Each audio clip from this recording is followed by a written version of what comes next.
What up, Steve? Michael, what's up, man? My first TikTok live ever. I've never done one before. Let's go, baby. I mean, you inspire me all the time, just bringing, so many music artists, athletes, collectors, everyone all together and making a community that fits for everyone. So I love what you did with the hobby. It's insane, like where Fanatics has come from a couple of years to now, and then where you're taking it. So it's awesome to be part of the journey too. I'm just happy to be riding on the coattails with you on that.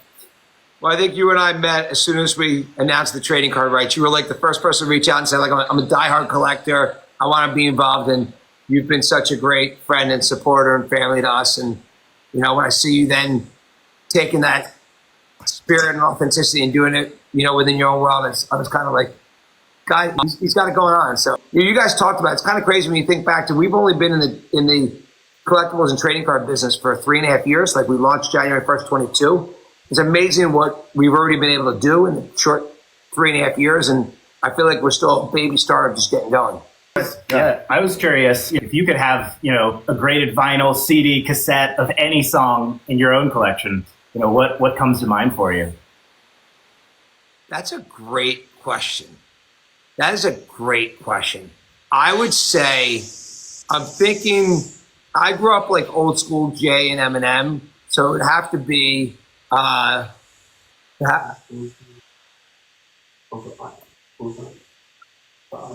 is telling me Blueprint. I was thinking 99 Problems and Bitching. Those are good. That was my song to work out to back in the day. Yeah. I think that would be it. But it's amazing to see, and I'm sure you guys see this. Collectability of vinyls are coming back now, and people love collecting all types of things, whether it's shoes, watches, wines, cars, art.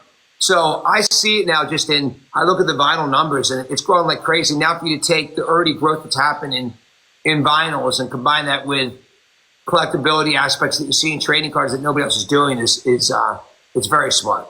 I mean, you're part of like the era like myself where we actually bought stuff. Like we bought the CDs or the cassettes, the vinyl, growing up. Like for me, I was the oldest shit, of course. Yeah. And it's almost similar to like how I see during COVID, like, oh, everyone got to go up in your attic. We got those Pokemon cards up in the attic. It's like, and you bring them down and they're all beaten up because you don't think they're of value. Because when you're a kid, you're like, it's just like fun stuff that you collect, but like you don't think of as value. I think so similarly with certain music items, like certain records and CDs that we just listen to. We put it in our Walkmans or Discmans and play it. We go to school or doing our thing. And I love dusting those off and going, oh, damn, this is a relic, man. This needs to get graded just like everything else. So do you think we should take some of those cakes you throw at people's heads and put that into the relics of the albums? That's a great idea. It seems like a tasty relic coming. Yeah, you're gonna have to put like some resin around the cake to make sure it lasts, but that's a great idea. Listen, when you win the Super Bowl, we're taking the confetti off the field. When you win the Stanley Cup, we're taking ice out of the rink to celebrate it. So there's no reason we can't take some Steve Aoki cake, throw it at people's heads, and put it into a album. I like it. It's a good one. It's got enough preservatives. It's like the McDonald's burgers that they never go away. That would be great. So, it could be like the Cheetos are. Like that Cheetos never gonna disintegrate. I think it's like all preservative. So, I mean, the cake I'm sure is the same. Michael, if Fanatics one day launches some sort of a Hall of Fame or something like that, what items are you throwing in there first into that Fanatics Hall of Fame? Well, if we created a Hall of Fame, I think you'd want to do Hall of Fame, like kind of early collectors, like who was there first, okay? Both some collectors we've never heard of to collectors that we have heard of. So, by the way, I put Steve in that Hall of Fame. I put Logan, you talked about, in that Hall of Fame. But then you'd have the collectors who just, their collecting journeys are amazing. And I hear so many great stories. I remember going to a guy's house. Alex is going to know his name. Alex is going to research it and find out on my phone. I went to his house. The guy's in his 90s. And he had the craziest collection of memorabilia. His whole house was all the memorabilia, and it's like, that guy's in the Hall of Fame. So to me, But by the way, I take some athletes that are big collectors now that have been on this forever. Mike Trout, he's in the Hall of Fame. Tom Brady, who had literally when he opened his store, the first thing he showed me, Brady had his book of all the cards he collected when he was a kid, still saved them all. Amazing seeing him tell me stories about Joe Montana and how he looked up to him and Steve Young and the players that inspired him. So I look for great stories from just amazing collectors, amazing stories. We know that's what my Hall of Fame would be. You know, I went to George Harrison's estate, his the home of George Harrison from the Beatles in near London, and I had dinner with the family there, and it was incredible. And they showed me George Harrison's football cards, soccer cards from they looked like T206 like soccer cards, 19 whatever 40s or whatever it was. But it was just cool to see that he collected cards, and he had them in a little book and everything like that too. So it's cool to see famous athletes or artists their collections and have them dig into that world. That was what inspired them and what drove them. I see that we just did I don't know if you saw, we opened our first Fanatics collectible store in London a few weeks ago, and Lewis Hamilton came out to help us open the store, and he was telling us about, who was it, Cena? Alex? No, who was the guy? Senna, the driver. He was telling us about the Brazilian NASCAR driver who he was a fan of. I think it's Senna. I'm not NASCAR. F1, my bad.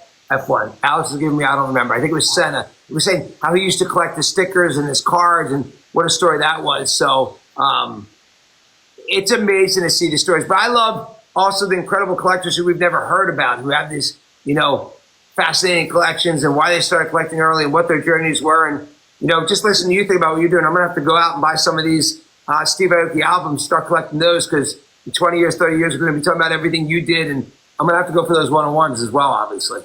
I'm sure over the years, athletes have given you cool collectibles, stuff of their own, maybe a couple jerseys here and there. Is there anything from your own collection that sort of just stands out to you? It's wow, this is it's hanging in your office and you look at it every day, or what means a lot to you? Well, first, I love that football from CJ because it represents this. I have no athletic moments in my life. So to always remember that route, he said, hey, go out, come back, out. I'm going to hit you right in the chest. And he hit that ball. It's just, I held that thing with my life.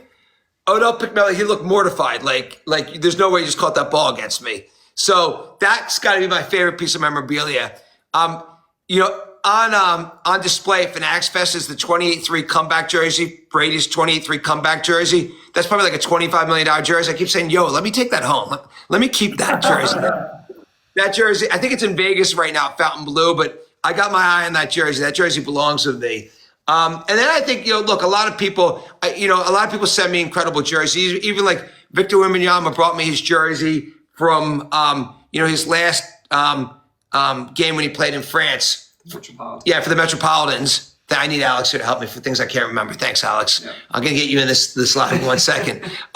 So I love that jersey. But I have a lot of great items that people have just given me over the years that are cool. They're just fun. They bring back great memories. They're just reminders of, the great luck I've had to build so many special relationships over the years. So I think those are the things that kind of mean the most to me. I mean, the crazy thing is from all these celebrities and creators and just, people all over every world, everyone's a collector in one way or another. Whether we know it publicly or they share it publicly or not, when you really dive in, everyone collected something growing up or was a fan of something. And it's really incredible to see that, continue to grow and people share more of those collections. And I love collecting things. I mean, I was a diehard baseball card collector as a kid, but I was in it as a flipper and a trader. And there's really different types of collectors. There's people who like to be part of breaks and they like that action. There's people who collect because they're business people trying to make money and profit from it. And then there's just the authentic collector. That's the collector I enjoy the most. He's collected it for all the, happiness that the hobby brings them. But I collect all types of things. It could be the cards that we collected as kids. It could be the special moments in our life. It could be, things that have sentimental value to us, things that our family passed down to us. But to your point, we all collect different things. If you could, time travel, go back in the past, and be at any sporting event in history, what would the sporting event be that you would choose? That's the easiest question in the world for me, because I think I had two events that were like two of the most surreal things I've ever been part of. The first was when the Patriots played the Falcons in whatever it was, 2017, 2018. I sat next to Robert and Jonathan Kraft in their suite, and at halftime, everyone said, like, this game's over. They were down 21-3. I'm like, this game is not fucking over. Tom Brady's your quarterback. And then they went down 28-3. I'm like, okay, this game may be over. And then, sitting next to Jonathan and Robert Kraft and watching, Tommy bring them back from 28-3 to win that game outright. That's the number one most surreal thing I've ever seen. Like, that was like, I was never so nervous in my entire life.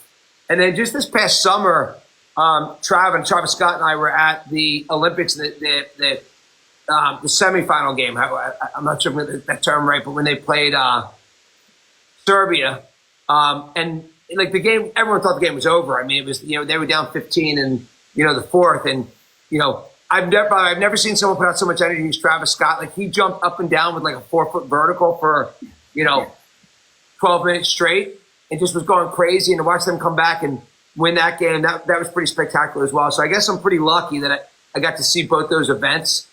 They were so fun, such great memories. So I'm so lucky to do what I do. Like, I live around, the best sports, the best athletes, the best owners, and most importantly, the best fans in the world. That's why I'm so fortunate to get to do what I do. I was at Fanatics Fest last year in New York. It was amazing. What should people expect this year? It's coming up quick on us. It's going to be crazy. Last year was the first year we ever did it. We had 70,000 people come to the first ever sports festival. Steve, I don't know how you're always getting your dates screwed up and not planned around our big events. This is going to be pretty spectacular. We're going to have 100 to 150,000 fans show up. We took over the entire Javits. Last year we had major activations from the NFL, NHL, NBA, Major League Baseball, WWE, UFC. They're all back this year, plus newcomers like F1, the Premier League, FIFA, USTA, Nike, Dick's Sporting Goods. So it's going to be incredible. The Fanatics games we're doing, this is something I'm so excited for. I don't know how we even got the idea, but we wanted to come up with like a competition to take 50 athletes, artists, celebrities, and 50 fans and have them compete for $1 million cash first prize. A $500,000 Ferrari is the second prize. And a 2003 rookie LeBron James tops a car that's worth about $250,000. We're going to give them out right at the end of the games. And so it's 8 different games. One's a football throwing competition. So you get 11 passes to throw against 10 yards, 20 yards, and a money ball for 30 yards. One's a shooting competition in basketball. One's an accuracy throwing competition in baseball. One's how many pucks can you get into a dryer and washer. One is the WWE walkout. One is the UFC punching competition. One is a golf competition closest to the tee. And the last one is a FIFA accuracy competition in kind of football kicking, soccer kicking. So that's coming. Everyone's doing this, from Tom Brady to Jaden Daniels to CJ Stroud to Michael Parsons to Kevin Durant, James Harden, John Cena, Kevin Hart. A lot of artists are doing it.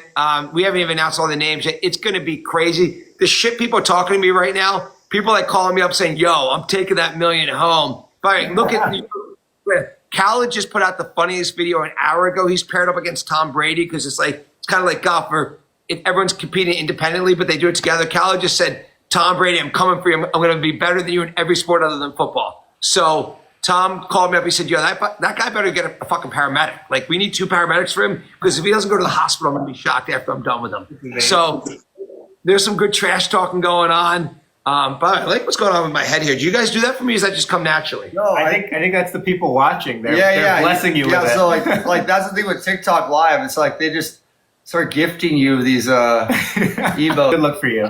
I like it. But so the Fanatics game is going to be sick. There's, so many giant. This year we're going to have 300 to 400 athletes, celebrities, artists there. Jay-Z's back with the 40-40 club. So it's going to be amazing. I can't wait. Steve, you should cancel whatever you have. I don't even know if you have any spots left in the Fanatics Olympics, but you should be out there. it's going to be just everyone showed up in such a great way. So if you were there last year, people had no idea what to expect. It was incredible. This year is going to be 10 times better.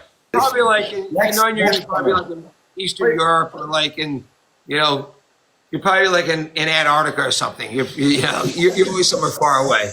Well, I'm next summer because like I always like, you know, in order to do something, I have to plan like 12 months out. But I saw I got such major FOMO just from because my whole feed was Fanatics Fest, like from because I follow like all these different artists and they're just posting, you know, the races and Travis Scott signing the boxes and tossing to the fans. I mean, it was just so much engagement. It's like the experience was insane. It's nothing like I've ever seen. So I really missed out. It took over social media for literally a week. It was insane. Well, I'll tell you something. Whatever you think it did last year, I think it's 10 times better this year, legitimately. So I can't wait. It's 3 weeks from today. I actually need to start really getting in shape. Like I don't sleep for 3 days. All I do is walk back and forth. I'm like a executive producer. Like I'm not like, you know, sitting behind the scenes. Like I'm in it with everybody, just making sure everything's working smoothly, making sure we're having a good time. LeBron James just announced earlier this week he's coming. So I mean, we got the best athletes in the world coming. So and so many people hit us up and just say, hey, how do we participate? What can we do? That's like what happened with Khaled. I saw that viral video of Khaled racing that guy, and I'm like, he's like, yo, I need this. I want to be up against Brady. I'm like, Tom Brady, you want to take on Tom Brady? But okay, let's go, baby. I don't feel like that's really the most fair competition, but let's see what happens. So I'm going to tell you right now. So first, I really hope it's a fan, because for all the athletes that are talking so much shit, if like just because these are a lot of skill competitions. It's not like we want to make sure it was really safe for all the professional athletes. We don't want anyone to, so that's why we didn't do the 40-yard dash. We did a throwing competition. We didn't, baseball, we did an accuracy competition. We didn't want it to be like where someone could throw. We want everything to be super safe.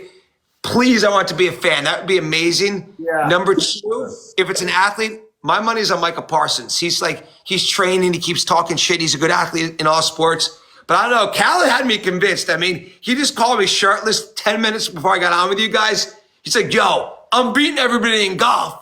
I'm beating everybody in basketball. Yo, like, I got this. He was WWE walkout. I'm coming out with that shirt So I don't know. It's going to be interesting. I don't think it's going to be what we expect. And that's what makes this so fun. Man, I wish I was in this too, because like my accuracy with the cake is pretty good. I don't know with the football or baseball, but your cake accuracy is spectacular. I watched that and I actually think I got to come in and one time when we're in the same place, we're gonna have to get a couple cakes. I'm gonna have to take some shots, see how I do. Like, can I be your apprentice, your intern for cake? How's it work?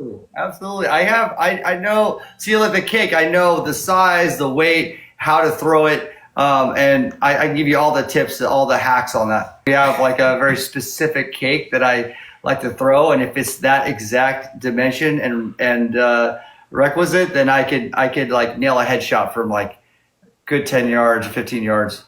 Just make sure you don't give me any alcohol, because if you give me alcohol, it could be like a cake fight between the two of us. That'll be fun though. I'm always down with that. Yeah, maybe next year at Fanatics Fest, there's a cake throwing competition. Who knows? I know the dates already. I'm going to give it to you privately. You're going to get it in the calendar. We're going to get you. We're going to separately. We're going to text you the dates. We know when they are already. It's already booked and set. We got some even more great surprises. So I think we need to get we should do like we should make that one of the Olympic sports is cake throwing accuracy. Yes, that would be sick. That would be great. Please do that. Okay, so 2026. I'm going to tell my team we have to block out those dates. I'm going to come to Fanatics Fest. And we got to do a cake throwing bit, man. We're putting the Fanatics games. You got a year to train, see what you're made of. You'll be able to see everyone go the first year. Well, Michael, thank you so much for your time, man. I know it was your busy schedule, and it's so nice to talk to you about all this stuff. Well, first of all, the biggest thing is I appreciate your friendship, and you've been a great friend, and I love you, and it's great to be with both of you today. It's fun. I'm so excited for you. I can't wait to see you crush with this album, and I can't wait to see you guys at Fanatics Fest this year and next year. Steve, we'll miss you this year, but next year we'll get you guys together. And until then, man, love you and keep killing it. Thank you, Michael. Thanks so much.